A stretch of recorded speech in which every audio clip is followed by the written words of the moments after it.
Amid a slump in recruiting for the U.S. Armed Forces, the U.S. Coast Guard is having a standout year. For the first time since 2007, the branch has met its recruitment goals for its active duty workforce, the reserves, and officers. To pull that off, the Coasties got creative, changing some of their recruitment requirements. CBS News Homeland Security and Justice reporter Nicole Sganga spoke with Captain Ben Keffer, the commanding officer of the Coast Guard's recruiting command. One of the things we did recently was raised the maximum age. Now you can be up to your 42nd birthday before you join the enlisted workforce, which is an increase.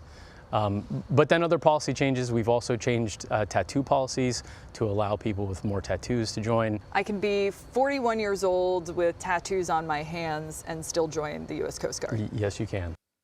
Nicole Sganga joins us now from Washington. Nicole, give us some of the other numbers for us. How many recruits are enlisting this year, and what are some of the other steps that the Coast Guard's taken to get those numbers up?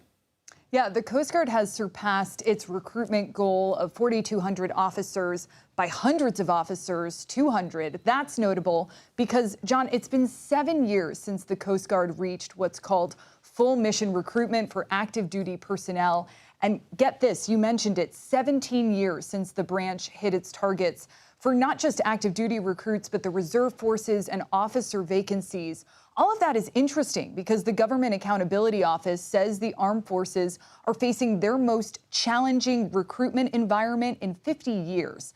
This didn't happen overnight. In fact, back in 2012, there was an effort by the Coast Guard to downsize its recruitment network, and it actually began to close offices. But leaders within the U.S. Coast Guard, like Captain Keffer, tell CBS News after the pandemic, there's been a ramping up. Take a look at this map. 13 new offices opened in 18 months, plus smaller recruiting locations nationwide, some of them in WeWorks, dozens of new recruiting officers.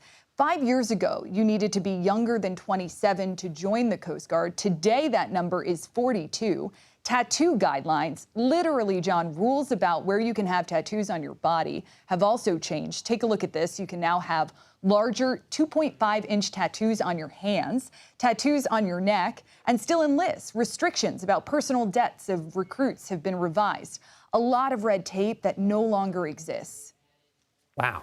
Okay, so what more broadly, beyond the tats on the hands, maybe, and the ages, what are some of the other challenges for recruitment that are kind of more global that the services are facing or the Coast Guard faces? John, it's a universal challenge. I mean, this challenge is across the board for the U.S. government, federal law enforcement, even the cybersecurity workforce. But last year, the Coast Guard reported being down about 4,800 members, and competition with higher paying jobs in the private sector. More limited opportunities for promotion and long work hours are still challenges. But another challenge for the Coast Guard in particular is just getting the word out about what the branch does. Everything from breaking ice in the Great Lakes come winter to search and rescue in the Southwest during hurricane season right now. Narcotic seizures, migrant interdictions, and of course, securing ports, waterways, and coastal security. Take a listen to what Captain Ben Keer told me.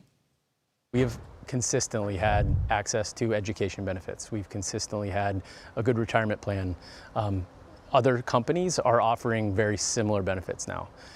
And so as we compete against companies who are offering the same, it comes into the intangibles, right? It's when you interact with the Coast Guard, if you're a member of our service, you're going to get leadership experience.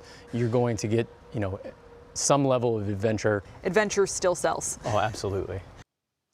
The biggest appeal these days, John, public service and, of course, adventure. The minimum for those wishing to sign up for the U.S. Coast Guard is a 4-year commitment. And while women are still underrepresented across the armed forces, the Coast Guard's ranks are now just over 16.3% female. That is higher than the overall average of around 14% across the U.S. military. And a number of the current commandant of the U.S. Coast Guard, Admiral Linda Fagan, has committed to increasing, in her words, John, the status quo is the risk position.